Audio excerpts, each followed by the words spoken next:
Hi, ഞാൻ Indu. Back കളക്ഷൻ്റെ പുതിയൊരു വീഡിയോയിലേക്ക് ഏവർക്കും സ്വാഗതം. നമ്മൾ തിരുവോണം ആഘോഷിക്കാൻ പോവുകയാണ് ഉടനെ തന്നെ. ഇന്ന് പൂരാടമാണ്. ഞാൻ ഒരു ഇഞ്ചിക്കറി തിരുവോണ സദ്യക്ക് വേണ്ടി ഒരു ഇഞ്ചിക്കറി ഉണ്ടാക്കാൻ പോവുകയാണ്. ഞാൻ എൻ്റെ വീഡിയോ എടുക്കാനാണ് ഉദ്ദേശിക്കുന്നത്. നമുക്ക് വീഡിയോയിലോട്ട് പോകാം. ഇത് 500 ഗ്രാം ഇഞ്ചി വൃത്തിയായിട്ട് ചുരണ്ടി കഴുകി വട്ടത്തിലരിഞ്ഞതിന് ശേഷം മിക്സിയുടെ ചെറിയ ജാറിൽ പൊടിച്ചെടുത്തിരിക്കുന്നതാണ്. ഇത് എൻ്റെ വീട്ടിൽ ഇങ്ങനെയാണ് ഈ ഇഞ്ചി കൂട്ടാൻ ഉണ്ടാക്കുന്നത്. പല സ്ഥലങ്ങളിലും ഇങ്ങനെയല്ല ഇത് ചെയ്യുന്നത്.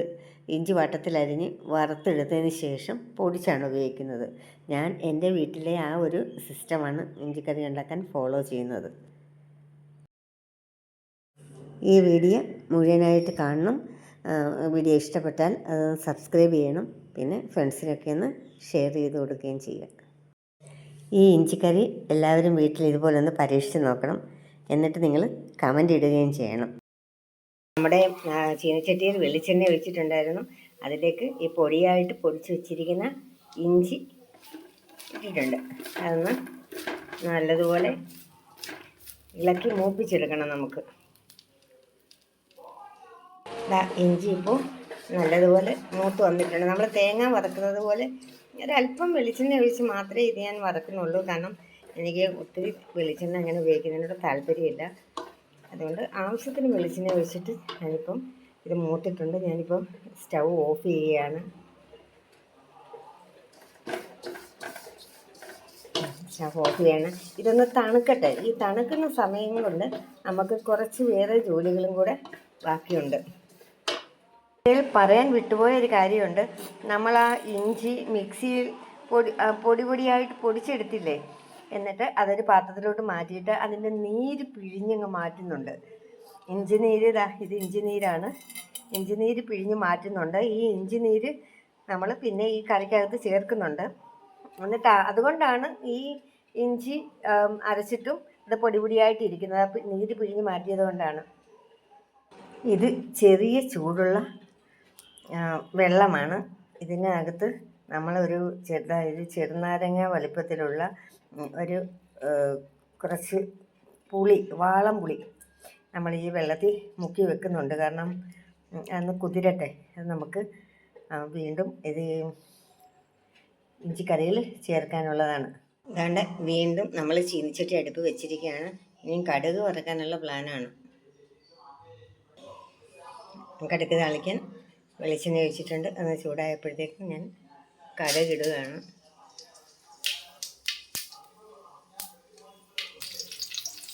കടുകും കറിവേപ്പിലയും എല്ലാം ഇട്ടിട്ടുണ്ട്. ഇതിന് പൊട്ടിയതിന് ശേഷം നമുക്ക് ആ പുളിവെള്ളം ഇതിനുള്ളിലേക്ക് ഒഴിക്കണം. ഇനി നമുക്ക് നേരത്തെ തയ്യാറാക്കി വെച്ചിരുന്ന പുളിവെള്ളം ഇതിനുള്ളിലേക്ക് ഒഴിക്കുക. ഈ കടുക് വറുത്തതിന് ശേഷം നമ്മൾ മല്ലിപ്പൊടി മുളക് പൊടിയൊക്കെ ഇടണം. പക്ഷേ ഈ ഒരു ക്യാമറ കയ്യിലിരിക്കുന്നതുകൊണ്ട് ഞാൻ പുളിവെള്ളം ഒഴിച്ചതിന് ശേഷമാണ് ഇതൊന്ന് നല്ലപോലെ ചൂടായി വന്നതിന് ശേഷമാണ് ഞാൻ മല്ലിപ്പൊടി ഒക്കെ ഇടുന്നത്. അപ്പോൾ ഇത് അര കിലോയോളം ഇഞ്ചി ഉള്ളത് കൊണ്ട് നമുക്ക് ഒരു 3/4 സ്പൂൺ മല്ലിപ്പൊടി ഇടാം. കാരണം മല്ലിപ്പൊടി ഇത്തിരി കൂടുതൽ വേണ്ട.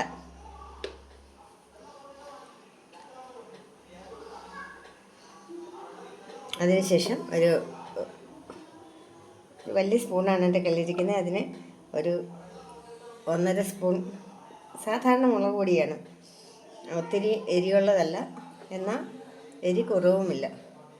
കാശ്മീരി മുളക് പൊടിയല്ല, എരി കൂടിയ മുളക് പൊടിയല്ല. അതിട്ട് ഇതിന് ഒരു സ്വല്പം മഞ്ഞൾപ്പൊടിയും കൂടെ, വളരെ കുറച്ച് മഞ്ഞൾപ്പൊടിയും കൂടെ ഇതിലേക്ക് ഇടണം. ഇനി ഇത് തിളച്ച് വരട്ടെ. ഇത് തിളച്ച് മറിഞ്ഞിട്ടുണ്ട്. ഇനി നമുക്കതിനകത്ത് സ്വല്പം ഉലുവപ്പൊടി ഇടാം. ഒത്തിരി കൂടുതലൊന്നും വേണ്ട, വളരെ കുറച്ച് ഉലുവപ്പൊടി മതി. ഉലുവപ്പൊടി ഇട്ടു. ഇനി ഒരല്പം കായപ്പൊടിയും കൂടി ഇടണം. ഒരു 1/4 ടീസ്പൂണോളം മതി.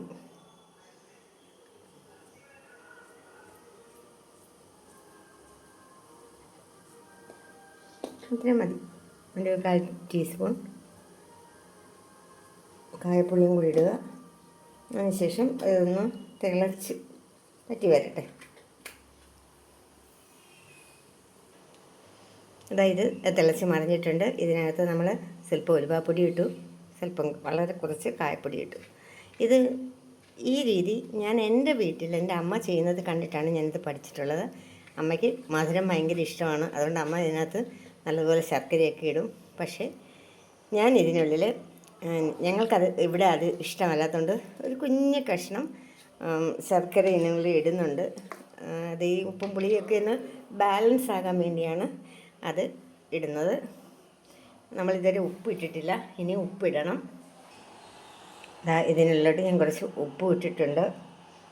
അത് കുറച്ചുകൂടെ ഒന്ന് പറ്റി വരുമ്പോൾ നമ്മൾ നേരത്തെ ഇഞ്ചി പിഴിഞ്ഞ് വെച്ചിരുന്ന ആ വെള്ളമില്ലേ, അപ്പോൾ ഇഞ്ചിയുടെ കട്ട് അതിൻ്റെ അടിയിൽ ആയിട്ട് മുകളിൽ അതിൻ്റെ തെളി വെള്ളം നിൽക്കും. നമ്മൾ അതും കൂടെ ഈ വെള്ളത്തിൻ്റെ കൂടെ ഒഴിക്കുന്നുണ്ട്.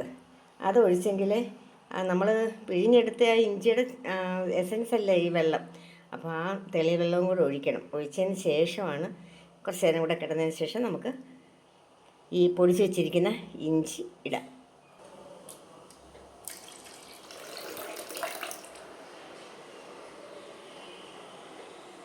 അത് ഇഞ്ചി വെള്ളം ഒഴിച്ചിട്ടുണ്ട്. അതും കൂടെ ഒന്ന് തിളച്ച് പറ്റട്ടെ. അപ്പോൾ അതിന് ശേഷം നമുക്ക് ഇഞ്ചി ഇടാം. ഈ ഇഞ്ചി പുളിവെള്ളവും ഇഞ്ചി നീരും എല്ലാം കൂടെ നല്ലതുപോലെ തിളച്ച് പറ്റി വന്നിട്ടുണ്ട്.